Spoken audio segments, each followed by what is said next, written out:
بسم اللہ الرحمن الرحیم، میں ہوں طاہر ڈھنڈسا اور آپ دیکھ رہے ہیں ٹی ڈی ڈیجیٹل۔ غزہ میں فلسطین کا ایشو خونی ڈائمنشن اختیار کرتا جا رہا ہے اور حماس نے کچھ راکٹ داغ دیے ہیں اور لوگ اس پہ خوش ہو رہے ہیں کہ اسرائیل کی بے عزتی ہو گئی، نہ ہو گئی، فلاں ہو گیا، اور مطلب بالکل چھوٹے سکیل پہ چیزوں کو دیکھ کے۔ تو اس لیے میں نے یہ مناسب سمجھا کہ ہم آپ کو بتائیں کہ ایکچولی وہاں پہ کیا ہو رہا ہے اس وقت، اور جسے جانے بغیر آپ پھر ایک دفعہ یہ اگر آپ سمجھ لیں اس چیز کو، تو اس کے بعد کوئی چھوٹی سی خبر بھی آئے گی تو اسے کمپریہینڈ کرنا آپ کے لیے بالکل آسان ہو جائے گا۔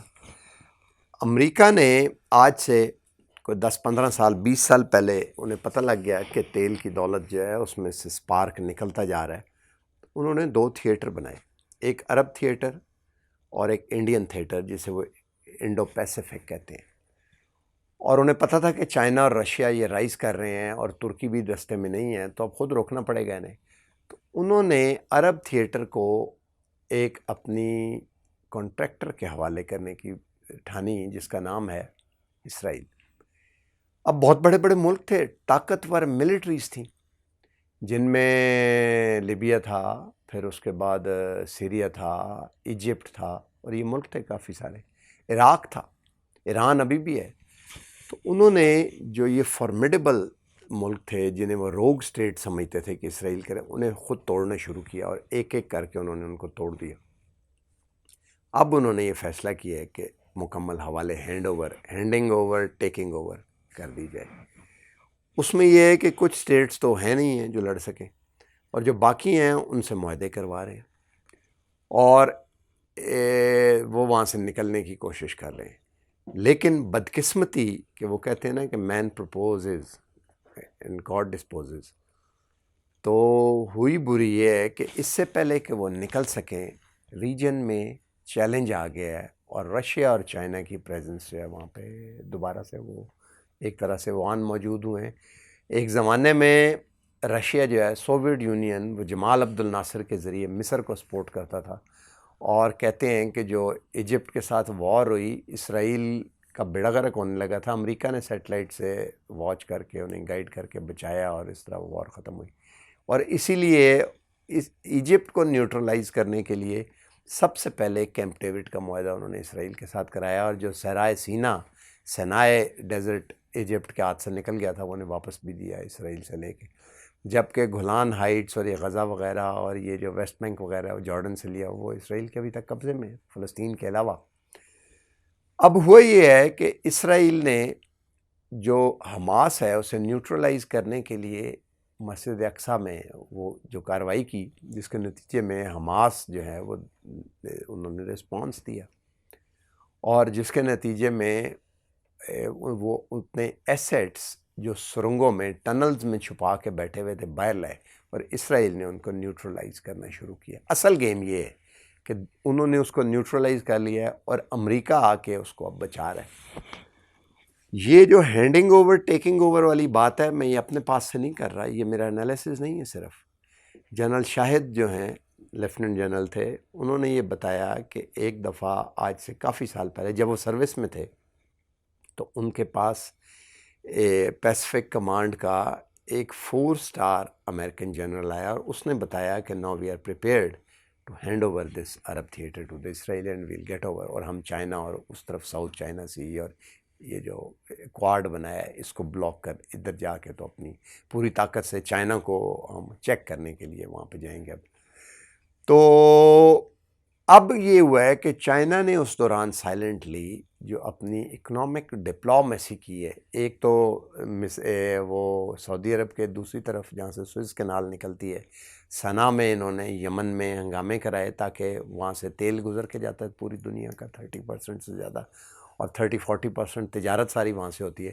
تو صنعاء کی بندرگاہ کے اوپر امریکنز جو ہیں وہ چاہتے تھے کہ کچھ ان کی پریزنس ہو، جو کہ ابھی تک اس طرح سے نہیں ہو سکی، اور انہوں نے کیپچر حالانکہ کیا ہوا ہے بغاوت کروا کے، اور وہ ہمیں پتہ سارا۔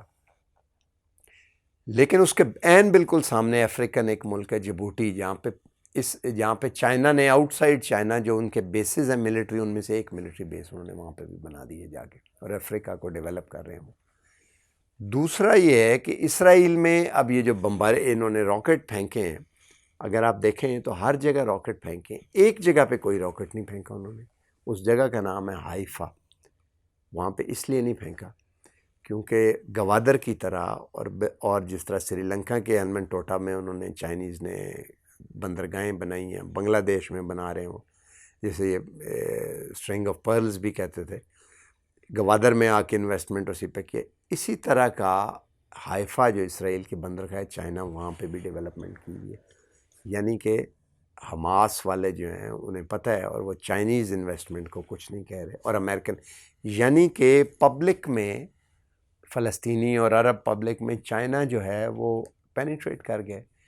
اگر ہم دیکھیں کہ یونائٹڈ نیشن میں کیا ہوا، تو سیکیورٹی کونسل کا اس وقت کو پریزائڈ اس وقت رشیا کر رہا ہے، اور امریکن انوائے نکی ہیلی جو کہ ایک فارمل انڈین سٹیزن ہے، انہوں نے جو یو این میں انوائے ہیں آ کے ایک قرارداد پاس کرانے کی کوشش کی، اور سوائے امریکہ کے باقی سب نے اس کی مخالفت کر دی. اور صرف اس وجہ سے وہ آگے نہیں پاس ہو سکا، آگے کام چل نہیں سکا کہ امریکہ نے اس کو ویٹو کر دیا. نکی ہیلی نے ویٹو پاور ان کے پاس ہے، اور اس قرارداد کے اگینسٹ جب ووٹ ہوا تو صرف امریکہ کے. تو بڑی سخت ہیومیلیشن اٹھانی پڑی ہے انہیں وہاں پہ بھی. اسی طرح بی بی سی میں جو میڈیا ہے جو ویسٹ کا، وہ بھی ظاہر ہے، وہ بھی اس میں بھی فارمل جو بی بی سی کے لوگ آ کے انہوں نے پی او باکس بتائے، اور انہوں نے کہا کہ بی بی سی جیسا چینل بھی جو ہے وہ سائیڈ لے رہا ہے اسرائیل کی اور انجسٹس کر رہا ہے، اٹس ان ہیومن. تو ایک دفعہ مڈل ایسٹ میں جہاں پر امریکن سمجھتے تھے کہ اب انہوں نے سویپ کر دیا اور اسرائیل کو آگے وہ کر کے تو سب کچھ اچیو کر لیں گے، وہاں پر بھی کولڈ وار جو ہے پینیٹریٹ کر گئی ہے. اور رشیا اور رشین انوائے نے کہا کہ it is an act against us. ہمیں یاد ہوگا کہ بشر الاسد کی بھی چھٹی ہونے والی تھی، اور رشیا آیا اور وہاں پہ دے پٹ دے اسٹیپ ڈاؤن، اور بشر الاسد وہاں پہ قائم دائم ہے اس کے بعد سے. اور سیریا میں انہوں نے ایک ملٹری بیس بڑا زبردست دمشق میں بنایا ہے، نیوکلیئر بیس رشیا نے. تو کولڈ وار جو ہے، نیو کولڈ وار جو ہے، وہ صرف عرب باقی جگہوں پہ نہیں، عرب تھیٹر میں بھی داخل ہوگی.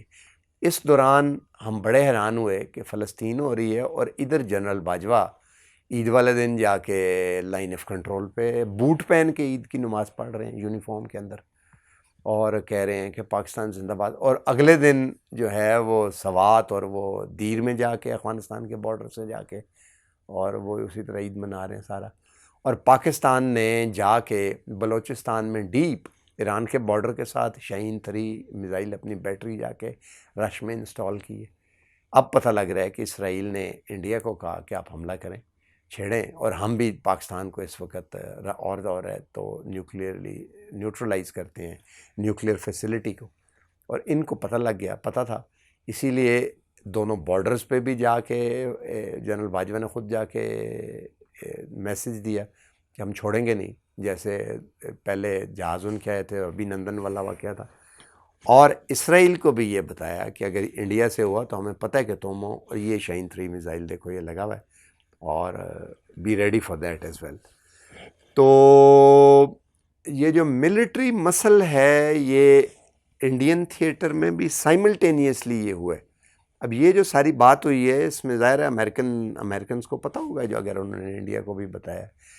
تو دنیا بھر میں جو چینجز اس وقت ہو رہی ہیں مڈل ایسٹ میں، یہ اس کا جو بڑے لیول پہ ہو رہا ہے، یہ مائکرو لیول پہ اس کا حصہ ہے. باقی رہ گیا کہ سیولینز کو اتنے مارنے کی کیا ضرورت ہے. تو وہ Netanyahu, Bibi Netanyahu جو ہے لیکوڈ پارٹی کا جو ہے، ہی از این ایکسٹریمسٹ. وہ ذاتی نفرت ہے اس شخص کی. ابھی 18 دن رہتے ہیں ان کے نئے وزیر اعظم الیکشن ہوئے، لیکن یہ ذاتی نفرت ہے. لیکن اس کا نقصان ان کو یہ ہوا ہے اتنا زیادہ کہ 2-3 راکٹ جو جا کے تل ابیب میں گرے ہیں، کہ اسرائیل میں بھی انریسٹ ہونا شروع ہو گیا ہے بٹوین زائنسٹ اینڈ نارمل جوز جو وہاں پہ یہودی عام رہتے ہیں، اور ایکسٹریمسٹ فنڈامنٹلسٹ زائنسٹ جو ہیں ان کے درمیان. تو دنیا ایک دفعہ پھر انریول ہونے جا رہی ہے، اور پاکستان وغیرہ کے لیے وہاں پہ چائنا از انف، وہ اور رشینز جو ہیں وہ they will take care of it. Pakistan کو چاہیے اس وقت کہ اپنا گھر جو ہے they should put in order اور تیزی سے یہ چیزیں ٹھیک کریں. آج تک کے لیے اتنا ہی. ملتے ہیں اگلے ویلاگ میں. ہو سکے تو اس کو لائک اور سبسکرائب کر دیں اور بیل آئیکن کو بھی پریس کر دیں. اللہ حافظ.